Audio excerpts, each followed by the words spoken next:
Hey guys, Jason again. Another week, another episode of Only Murders in the Building. This week is episode 6, and boy, it was a doozy. As per usual, I'm going to be talking spoilers, so a big spoiler warning if you haven't watched this week's episode or any episode of Only Murders in the Building up to this point. You have been warned, so let's just go ahead and dive into it. Wow. So I'm going to start with the end of the episode and kind of work my way back, because the big major incident in the final moments of the episode is that Mabel is seen and filmed on the subway stabbing some mysterious guy with her knitting needles. Of course, from earlier in the episode, we find out that that guy is actually the guy that texted Charles and Oliver that night that Bunny was killed on the roof. They had assumed it was Detective Williams, but based on the fact that Detective Cripps, after meeting with them, told her trio that she was in Denver on maternity leave, they discovered that they weren't texting her, that they were actually clearly texting the killer. They found more evidence on the matchbook, a bloody fingerprint. They thought it was ketchup or something, but turns out it was a fingerprint. So they actually had something legitimate. They were going to give it to Detective Williams, but when they realized it wasn't her, they decided to use fake evidence, mark their territory, and used a glitter bomb to do so. As Oliver called it, the Mariah. What did he say? Using rubber cement, glitter, and a dash of C4. The C4 really got me. I thought that was great. So this guy was on the subway. And Mabel attacked him because he approached her. Now, we're probably not going to see the rest of that incident until next week, but that was definitely interesting. Mabel, in fact, was pushed to quite the breaking point this episode. I think that's been the intention of the killer all along, considering that she was the one who was down and, it was in her apartment. Charles and Oliver were the only ones that received text messages. The knitting needles were in Bunny's stab wounds, and all evidence has kind of pointed to her. And this episode really kind of rams home this idea that Mabel is being isolated. And maybe that's the killer's plan all along, is to isolate Mabel so they can throw the trio off balance, so they can get away with murder and point everything to Mabel.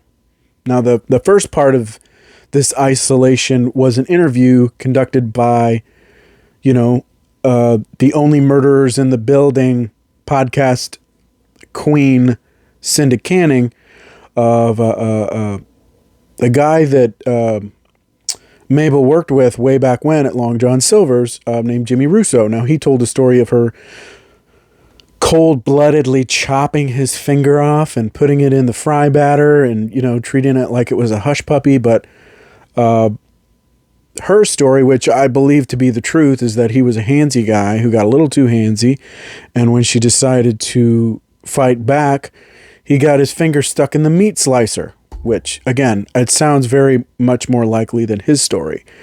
Then we've got incident 2, which is that Charles has been seeing Jan behind Mabel and Oliver's backs. Earlier in the episode, we see, Charles is wrapping up on Brazos and the Brazos reboot. And he's kind of flirting with Joy, his longtime makeup artist. And they're like, and Mabel, Oliver, and Lucy's there too. And they're like, why don't you, what's wrong with her? And he's like, well, I'm not available. Well, as they're scouting out this glitter bomb that they've planted in the park to catch the killer, the revelation that Charles has been talking to Jan comes out, and that really is devastating towards Mabel, because it means that Charles has been talking to the woman who killed her friend Tim, and that's devastating.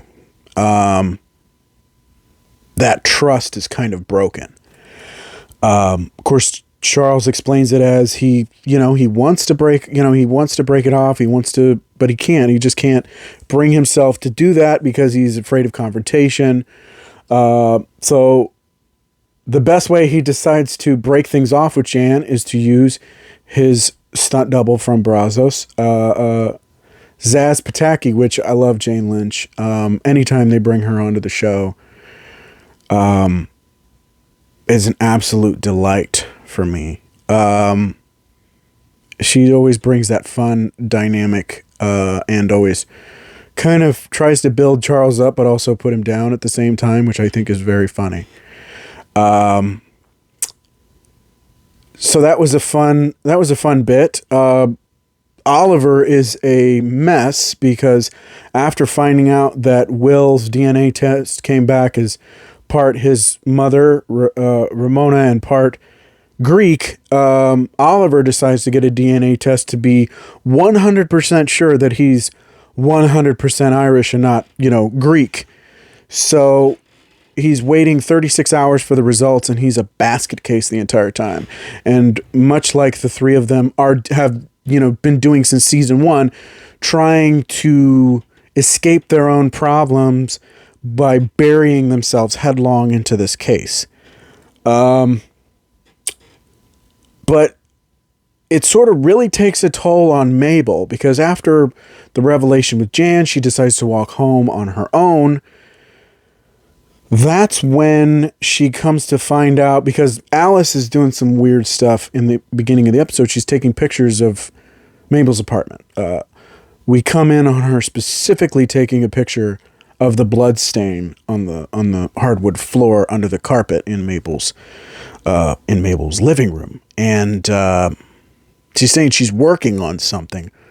Well, we come to find out that's like turning Mabel's entire life, her tragedy, into some sort of artistic tableau. Like using her, she claimed she wasn't using her for the sensationalism of it all, like everybody else is. And it turns out that's what she's starting to do. And Mabel started to open up to her and trust her and thinks that she's able to build something and get away from her past. But clearly that's not the case. So, as I had said before, I knew there was something fishy about Alice's budding relationship with Mabel, and how it happened so quickly, and how she came in so quickly, that obviously she has to have some ulterior motive. And I was right.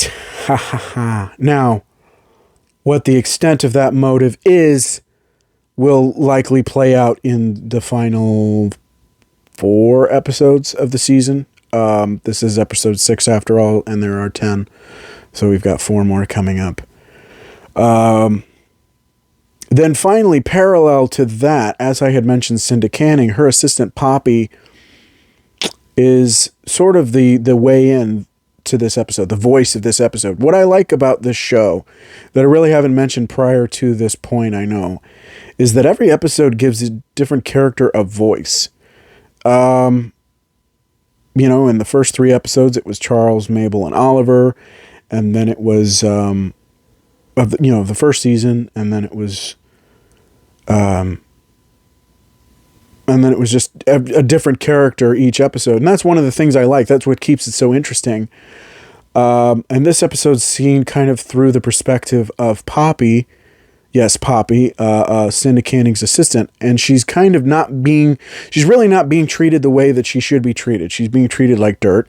And she wants to make it ahead, and she wants to get promoted. And that's not going to happen as long as she's working for Cinda Canning. So when she finally has a moment where she brings up, being promoted, and Cinda tries to put her in her place for embarrassing her by bringing it up in public, Poppy kind of sees, or at least finally realizes who Cinda really is, and at that point calls Mabel and tells her, of course she's lying, of course this, of course that, you're right, I should have stood up to her, because at the early point in the episode, when they're in this, Cinda is in this meeting with the three of them, and Detective Cripps, played by Michael Rappaport,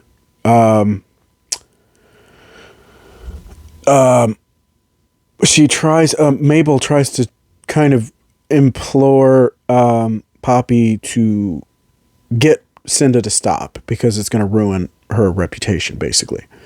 But Poppy doesn't want to listen. She thinks that Cinda knows what she's doing and whatnot. And only towards the end of the episode does she realize that Cinda isn't all that she's cracked up to be. She's never going to make it ahead. Nothing's going to happen. So she calls Mabel to try to implore her, said, like, you were right, if you ever need anything, I'm here to help. But this is all also happening at the same time as the subway incident, as I had mentioned earlier. So not really so much new suspects. We do have a definitive lead, though, and I'm calling him Glitter Guy, just because he's covered in glitter, much like Tie-Dye Guy last season. Glitter Guy is clearly the killer, or at least connected to the killer. And with this incident, things are going to get a lot murkier, a lot more quickly. I didn't think season 1 was so good, and I didn't think they could top season 1, but this season is doing a very good job. Taking the torch that was lit by season 1 and just really passing it on and taking it down to new heights. And I that metaphor kind of got away from me, but you know what I mean. It's a much better, stronger season than season 1. And season 1 was pretty strong already. So I can't wait to see where this leads, what happens. I don't really want to pose too many, I don't like posing too many definitive theories. I mean, I always have my thoughts, my ideas, but as soon as you try to put something somewhere, you're going to get in trouble. So, you're going to be dead wrong, and I don't want to be dead wrong. So, I have my ideas, but we'll see going forward. Can't wait to see, how this all plays out. Let me know what you thought of this week's episode of Only Murders in the Building. Any clues I might have missed, any leads you might think of. I just love talking. I just love this show, and I love talking about it. So, just anything you want to talk about, post down in the comments. Don't forget to like, share, subscribe, click that notification bell to get updates on all my future videos, especially my Only Murders in the Building videos. Thank you, as always, for watching. And until next week, I'll see you next time. Bye.